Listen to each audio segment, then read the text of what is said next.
The moment my sister said she was pregnant with my husband's baby, every single person at my wedding turned to look at me, waiting for me to fall apart. But what I did instead is something no one in that room will ever forget. My name is Ava Reynolds, and before I tell you what happened next, make sure you subscribe to the channel and comment your country below. I want to see where you're watching from, because trust me, this story only gets crazier from here. It was supposed to be the happiest day of my life, the kind of wedding you dream about since you're a little girl. The white roses, the soft piano music, the sunlight pouring through the glass walls of the venue. But the moment my sister Lily stood up, everything shifted. At first, I thought she was just being emotional, maybe wanting to give a speech she hadn't planned, because Lily has always loved attention. But then she placed her hand on her stomach and said, "I can't let this wedding continue, not when I'm carrying his child." For a second, no one understood what she meant, and then the whispers started. Confused, sharp, spreading like fire. And then she said it clearly, slowly, making sure every word landed. "I'm pregnant, and it's Daniel's baby." Daniel, my fiancé, the man standing right next to me, went completely still. I remember hearing someone drop a glass behind me, the sound shattering against the floor, and yet it felt distant, like I was underwater, because all I could see was my sister staring at me, almost daring me to react. My heart should have broken in that moment. I should have cried, screamed, run out of the room, but I didn't. Instead, I looked at her, and I smiled. Not a weak, trembling smile, a calm one, the kind that made people uncomfortable, the kind that made the room go even quieter, because suddenly they weren't just watching a bride get humiliated, they were watching something they didn't understand. Lily frowned, just for a second, like she wasn't expecting that reaction, but then she straightened her shoulders and kept going, adding more details, more poison, talking about how long it had been going on, how they didn't mean for it to happen, how she couldn't live with the guilt anymore. Every word was meant to destroy me in front of everyone I knew. Our parents sitting in the front row, Daniel's family, our friends, co-workers, even distant relatives who barely knew me, but were now witnessing the most humiliating moment of my life. And still, I didn't stop her. I didn't interrupt. I didn't even look at Daniel, because I already knew what I would see on his face. Instead, I folded my hands in front of me, tilted my head slightly, and let her speak.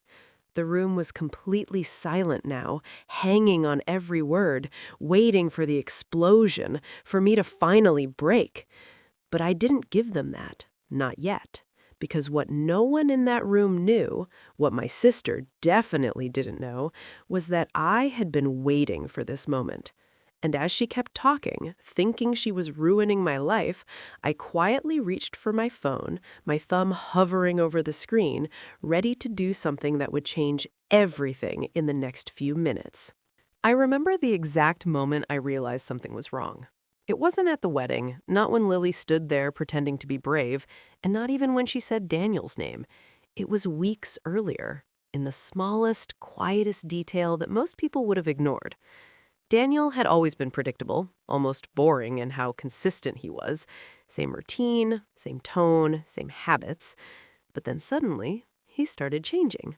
Late-night messages he would turn his phone away for, random work emergencies, and the one thing that stuck with me the most, he stopped looking at me the same way. It wasn't guilt, not exactly. It was distance, like he had already stepped out of our life before I even knew it. And Lily, my own sister, she started showing up more often, unannounced, always with an excuse. "I was just nearby," or "I missed you," but her eyes never stayed on me for long. They always drifted to him. At first I told myself I was imagining it, because the alternative was too ugly to accept. But then one night, everything changed. Daniel left his phone on the kitchen counter while he was in the shower, and I wasn't even trying to snoop, not at first. But then it buzzed, and I saw her name. Lily. My stomach dropped before I even opened the message, like my body already knew what my mind wasn't ready to admit. I shouldn't have looked, but I did. And in that single moment, my entire world cracked open. Messages, photos, plans, weeks, maybe months of betrayal laid out in front of me like it wasn't even something they were trying to hide anymore. I didn't scream. I didn't confront him. I didn't call her. I just stood there, holding that phone, feeling something inside me go completely still. Because the pain? It wasn't loud. It was cold.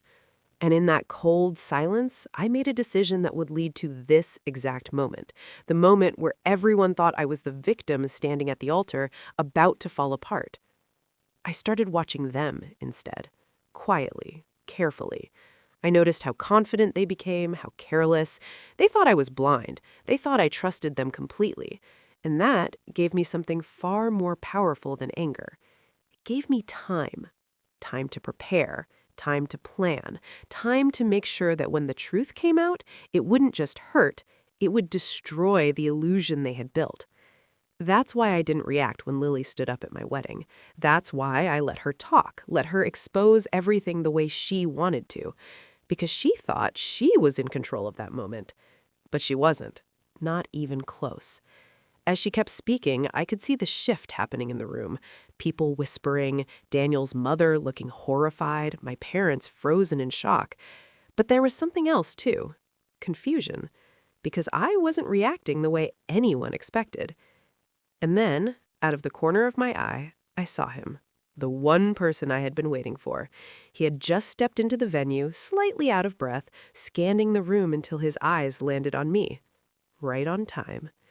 My thumb pressed down on my phone screen, sending the final message I had been holding back. And as Lily's voice started to shake, just slightly, I finally lifted my head, took a slow breath, and whispered just loud enough for the front row to hear, "Are you done?" The moment those words left my mouth, the entire room seemed to hold its breath, like even the air itself was waiting to see what I would do next. And for the first time since she stood up, Lily hesitated, just for a second. But it was enough.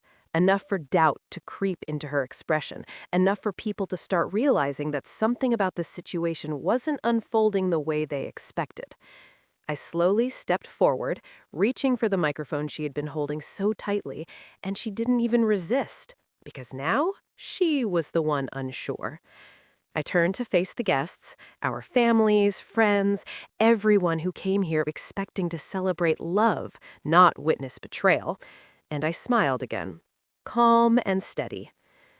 "Thank you, Lily," I said softly, my voice clear despite the silence pressing in from every direction, "for finally telling the truth, or at least part of it." A ripple of confusion moved through the crowd, and I could feel Daniel shift beside me, his composure cracking for the first time as he realized this wasn't over. This was just beginning.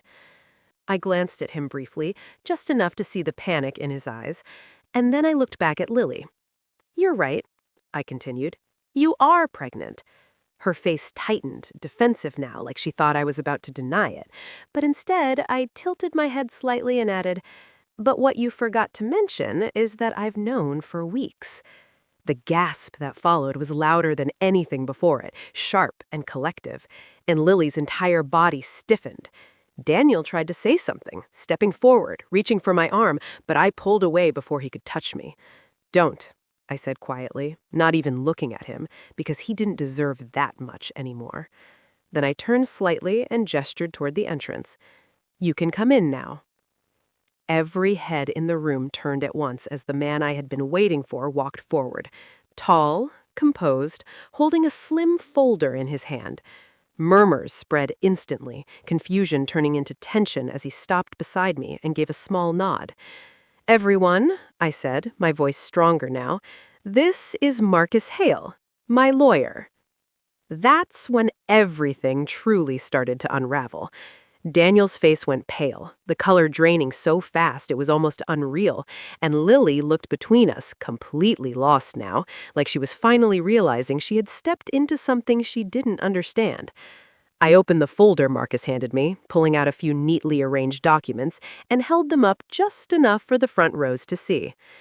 3 weeks ago, I said, my eyes moving across the room, making sure every word landed. I discovered that my fiancé and my sister were having an affair, so instead of confronting them, I decided to protect myself. I paused, letting the weight of that sink in, before delivering the final blow.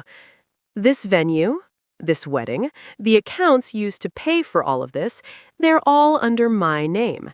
And thanks to a legally binding agreement signed just 2 days ago, I glanced at Daniel, watching him completely break now. Everything he thought he had access to, he doesn't anymore. The silence that followed was deafening, the kind that only comes when the truth hits harder than anyone expects. Lily shook her head, stepping back, her confidence completely gone.